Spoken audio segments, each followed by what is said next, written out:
Alright, everybody on YouTube, it's a cold ass winter day here in Pennsylvania.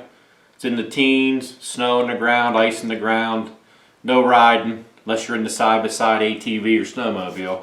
I'm just going to do a quick little review on these O'Neill Sierra Pro boots. Now, when I purchased these, I did put a video up to just kind of go over them and show a little bit about them.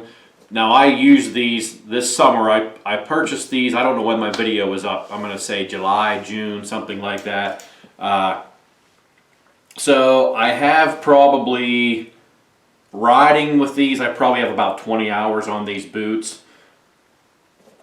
Now, purchasing these, I got these from Rocky Mountain ATV MC. Like I said, early in summer, I believe, maybe middle of summer.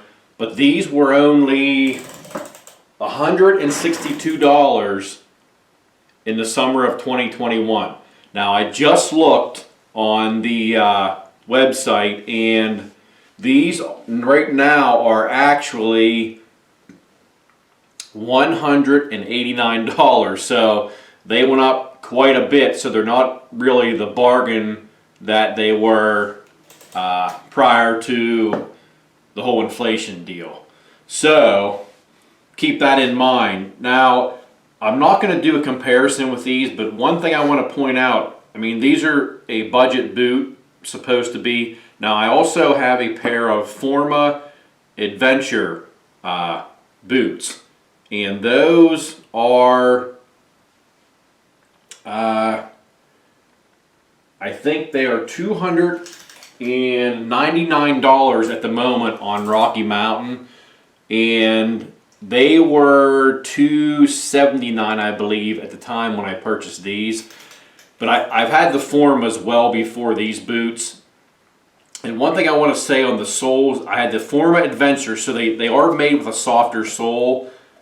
And those soles, I had, after about 6 hours on those, the center sole here where you're on the foot peg was literally torn to shreds. It actually went through both boots. I had to get some automotive windshield urethane and actually fill them up with it and let it dry, and it has helped, and I'm still using those boots. I don't have them here right now to compare with these because they're at my camp, but the thing is with these, for the price that I paid for these when they were $162, I mean, there's the sole. You can see close up on this sole here. Well, my hat's all jacked up. There you go. You can see the close-up on this sole. This is about 6 hours, and I have aftermarket foot pegs on all three bikes. And like I said, this was shredded on the Formas after about 6 hours. These boots have at least 20 hours of riding on them, and when I'm off-road, I'm about an 80% standing rider. And granted, the Formas, I think they even recommend that they're not for standing riding, or they're for pegs with the rubber centers in them when you get the bike from the factory. But for what you pay for these boots, they did awesome as far as the sole compared to the Formas. You can see the tread there. I mean, it's a nice tread for walking. These boots, I know in my other video I showed you, you only have 2 latches on these. The Forma, you would have 3 buckles, and you have the large Velcro enclosure here, and they are supposed to be waterproof, which they were for me. The only time I got water, you can see where the booty is here, comes up about that high. If you would get water up above that, of course, you would get some in your boot. But as far as if you're walking in water, up over the top here in your toes, I never had any issue with water getting in. You have just a small little piece of plastic in your ankle there. There's really not much of anything on this side, and you have a little flex piece of fabric back here, flex, and you got a hard plastic guard back here on your heel. As far as break-in, these boots, they're not as soft as the Forma. These probably actually offer a little more ankle protection because they're just a little bit stiffer around the ankle, the leather is. The Formas are super soft, and one thing with the Forma, when I wear those, it's like you're just wearing a hiking boot if you get off the bike and you're walking. These are very close, but these are a little bit stiffer. They may take a ride or two to kind of break in, but they're very comfortable. Like all the times I've worn them, I never had any pinch points or any binding in against my ankle that I've had, with some other boots. And another thing I want to tell you is they are a little bit shorter. I'll show you here. Here's a pair of Garnier boots, which I wear more for like ripping and riding. But you can see the difference in height that is between a standard boot and your Sierra Pro. Now, the Formas that I have, they are this height of these Garniers here. So they're a little bit higher than these, and I think that's why they throw the third buckle on those. I'll go ahead and put these on my foot and snap them on, and maybe you can kind of see a little bit of the flex in here. I'll go ahead and get them on. All right. Go ahead and slide my foot down in here. They go on very easy. Now you got the Velcro up here, buckles.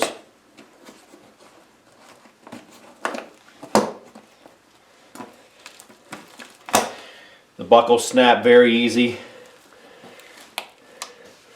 And you can kind of see the flex there. You got good, you can see this kind of go in as you flex. That is not digging into my Achilles at all. And same with up here.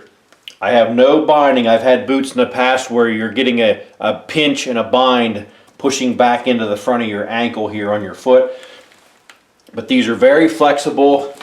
Like I said, they're very comfortable walking. I do a lot of riding my bike and getting off and scouting areas for hunting.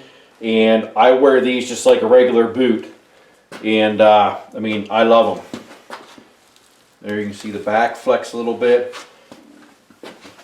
And there's your inside here. See your flex points, no binding.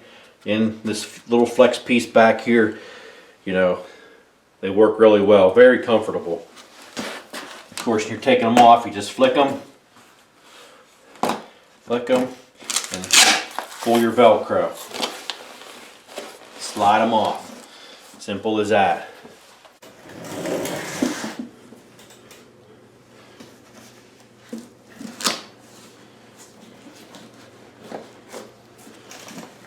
Okay, so there you go. I hope maybe this helps you out if you're trying to make a decision. Like I said, I guess these aren't so much of a budget boot anymore since they're up in the $190 area.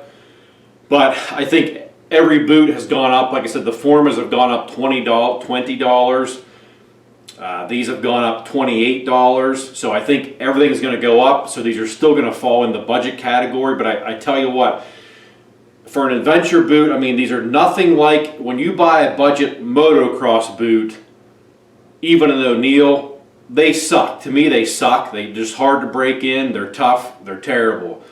These, I mean, I love these boots every bit as much as my Formas, and I love them better because that sole right there on both bolts has held up, both boots has held up awesome compared to the Formas. So, like I said, I have no complaints about these boots at all. They don't pinch, they don't bind. Now everybody has different ankles, calves, feet. These are comfortable for me to walk in. Nothing has come loose. The soles are still good everywhere. The shift pad that's on, your boot, everything has stayed intact. The buckles, no buckles have broken. And like I said, I wear these where I live. And when it's summertime or there's no snow on the ground, I get on one of these bikes just about every night. And I will throw these on and use them. And I have they're in the mud, they're in the water. I have no seams ripping, nothing is pulling apart. That's not to say somebody else that watches this video has a pair and they say they suck. For me, they've been awesome. and I put my shit like this through hell. I might keep my bikes clean, but a lot of my gear, I use it and abuse it, and I don't keep up on it the best. There's a close-up on the front knee pad. This is hard plastic right here. And of course you got the little bit of suede right there I didn't show you. So I would keep these in mind if you don't want to spend a lot of money. Now, I'm not going to wear these out and go GNCC ripping. I'm going to throw these Garniers on for that. But I've ridden with these very hard, probably times I shouldn't have had these on. I didn't wreck with them, but I mean, they work and they're awesome, but you definitely don't have the ankle, you know, the other boot's going to keep your ankle from bending, you know, like that. So, but I would keep these in mind. They have replaceable buckles on here. You can take the screws out. So for $180 or $89.99 right now, at least at Rocky Mountain, I think they're an awesome boot if you are looking for something to ride your adventure bike or your KLX, your DRZ, anything like that. So give me a thumbs up, subscribe. If you have any questions, put them down in the comments section. I will get back to you. Anybody who has commented or asked me a question, I try to get back with, if not within a couple minutes, within a day for sure. I will get back to you, unless you're a big bad troll, then I'm not going to answer you. So peace out. Thanks.